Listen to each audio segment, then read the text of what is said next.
no un reino físico. Israel es un reino físico. Israel es el reino de Dios. El reino humano había sido quitado y dado al pueblo, dado a Satanás. Entonces, detrás de un gobierno humano, natural, terreno, se esconde un reino espiritual satánico, del cual la simiente de la mujer tenía que herirle la cabeza a la serpiente, que justamente es Satanás, para hacer caer el reino espiritual de las tinieblas.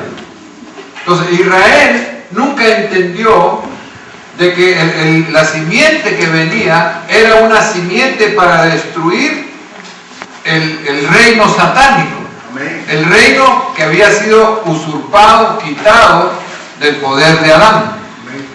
No sé, es difícil pues explicar, ¿verdad? Porque que se hace un nudo el cerebro. Además quisiera pues que lo vieran con claridad. Pero miren, si estudiamos por secciones el reino, no lo vamos a poder comprender. Pero si buscamos el inicio, nos dará una base para entender por qué es que suceden las cosas. El reino de Dios era a través de Adán en la tierra.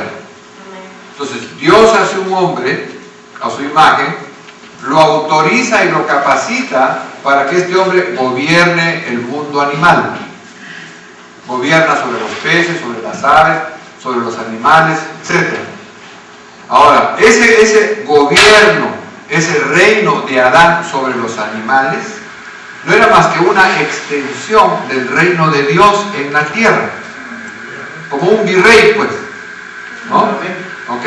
Este reino, por engaño de Satanás, hace de que Adán lo pierda, y esta autoridad y gobierno se lo pasan a Satanás. Jesús le llama el príncipe de este mundo, y luego dice en la tentación: todo poder a mí me ha sido dado, y a quien quiero se lo doy. Así es. Entonces, y luego dice Juan, creo en una de sus cartas, porque todos están bajo el maligno. Entonces quiere decir que detrás del mundo físico y del gobierno físico de los hombres hay un gobierno espiritual de las tinieblas. Así es. Que gobierna porque le ganó el reino a Adán en la tentación con Eva. ¿Ya está ahí? Amén. Amén. Sí, ¿ya me entendieron? Amén. Aleluya, gracias. Ok. Entonces Israel, en vez de concentrarse en que la simiente que Dios le había dicho a la mujer, en tu simiente serán benditas todas las familias de la tierra, o tu simiente herirá la cabeza, este le herirá el calcañar, en vez de concentrarse en la liberación de aquel que tenía el gobierno espiritual sobre los hombres, ellos se concentraron en aquel hombre que tenía un gobierno sobre los hombres. O sea, ellos nunca vieron el gobierno de Satanás espiritual en la vida de los hombres. Ellos siempre vieron hombres. Ellos esperaban que derrocaran al César de Roma, en vez de derrocar al príncipe de las tinieblas que gobernaba al César de Roma. Así es. Entonces, cuando Cristo viene, es como que Cristo le ha dicho: mira, yo no vengo a derrocar a César o a derrocar a ningún otro, porque mientras que haya uno mayor que el César, que quitamos a César y ponemos a otro. Así es. Y así va a pasar todo el tiempo, y mientras que no quitemos arriba, abajo siempre va a estar gobernando el mismo Satanás. Entonces, lo que yo he venido es a golpearle la cabeza al reino satánico, porque yo he venido a deshacer las obras del diablo. Amén. Yo he venido a romper con el poder y su reino de las tinieblas, porque yo soy la luz, y cuando la luz viene a las tinieblas se disipan. Aleluya. Yo he venido a liberarlos del poder de la muerte y no de los que los asesinan. Amén. Ellos querían que le quiten al asesino. No, si quitamos un asesino, ponen a otro. Aquí había que quitar al que tiene el poder de asesinar, usando otros. Así es. Entonces, el trabajo de Cristo primero fue espiritual. Primero había que derrocar las tinieblas. Abajo ya no era problema. Y estos israelitas no entendieron el primer ingreso del rey. Dice, si hubieran conocido al Rey de Gloria no lo hubieran crucificado. Amén. Pero qué bueno que no lo reconocieron también. Si hubieran reconocido hasta ahora a Jesús, hubiera estado vivo en Jerusalén. Él vivo, pero los judíos muriendo cada 80 años. Y el diablo seguiría en su trono y en su reino. Y eso sería eterno. Jesús, ¿por qué no moriría? Porque el pecado, la paga del pecado es. ¿Y cuándo pecó Jesús para morir? Entonces no puede morir, a menos que pecara. Por eso que el primer Adán tampoco moría, a menos que pecara. Bueno, entonces volvemos otra vez al punto. El reino de Israel es el reino de Dios.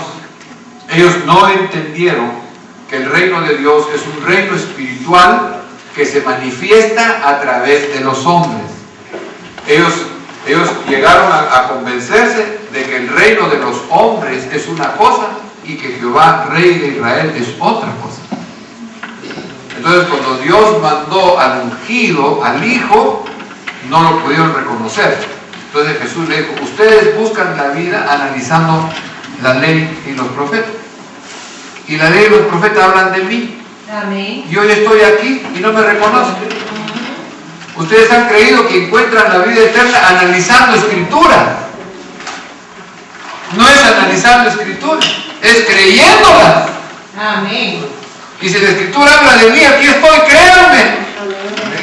Y seguían leyendo, no, es que aquí dice que debería tener bigote, tú no tienes bigote. Dijo, no analicen, crean. Amén. Porque si analizan y no creen, es como si fueran igual de ciegos. Bueno, entonces ahora entra la tercera fase, la entrada de la simiente prometida. Después que Juan fue encarcelado, Jesús vino a Galilea predicando el evangelio del reino de Dios, diciendo, el tiempo se ha cumplido, el reino de Dios se ha acercado, arrepentidos y creed en el evangelio. Ahí está. ¿Qué tiempo se ha cumplido? Estamos hablando de Génesis 3:15. ¿Cuántos miles de años habían pasado? Toda la generación hasta Noé, de Adán hasta Noé, pasaron miles de años. La generación desde Noé hasta el rey David, pasaron otros muchos siglos, donde le hace Dios la promesa de que se levantaría la simiente de David para ser rey de Israel. Ahora, llega el momento y dice, bueno, ya se cumplió, aquí estoy, yo soy la simiente, yo soy el hijo de David, yo soy el Mesías, así que aquí estamos. No, hombre, y no eres tú pues el hijo de José y de María y sus hermanas fulana y fulana, no eres tú el que nos hizo un mueble que casi se rompió cuando se sentó la primera vez. No, tú no eres, hijo, tú no eres. Entonces no lo quisieron creer que Jesús era el Mesías. Así es. Luego Jesús, al verse no reconocido, antes de que lo crucifiquen, hace ahora el pacto en secreto. Jesús hizo un pacto en secreto. Se supone que Jesús debió haber hecho el nuevo pacto con los escribas, fariseos y sacerdotes de aquel entonces, que eran los ancianos de la iglesia. Sin embargo, Jesús, en vez de venir a los ancianos y a las autoridades religiosas de Israel, busca a sus 12 discípulos, se va a un segundo piso y ahí celebra el nuevo pacto en secreto. ¿Quién sabía? Nadie, solo los 12. Amén. Ahora note,